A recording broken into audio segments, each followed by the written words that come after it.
সকালে ঘুম থেকে উঠে রান্নার তালিকা কী রাখবো ভেবে পাই না, তো ভাবলাম যে একটু সকালে আজকে যেহেতু শুক্রবার তার জন্য একটু ডিম রান্না করি। তো ডিমগুলো সিদ্ধ করে ছুলে নিয়ে ভালো করে এখন তেলে লবণ দিয়ে ডিমগুলো ভেজে দারচিনি আর কাঁচা জিরে দিয়ে পেঁয়াজ রসুনটা ভালো করে ভেজে লবণ দিয়ে ধনের গুঁড়ো হলুদ আর লঙ্কা গুঁড়ো দিয়ে ভালো করে কষিয়ে দিয়ে একটা পাকা টমেটো বেটে নিয়ে দিয়ে দিয়েছি।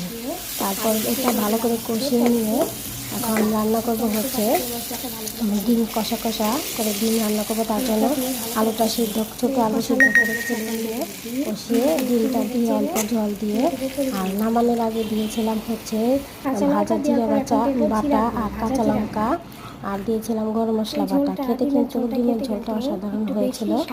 আর উপরে ধনেপাতা দিয়ে নামিয়ে নিয়ে গরম গরম ভাতের সাথে খেয়ে দেখলাম সেই স্বাদ ছিল এই ছোটো আলু দিয়ে ডিমের ঝোল। ভিডিওটা ভালো লাগলে অবশ্যই লাইক করবেন আর শেয়ার করবেন বেশি বেশি করে আর সাবস্ক্রাইব করবেন।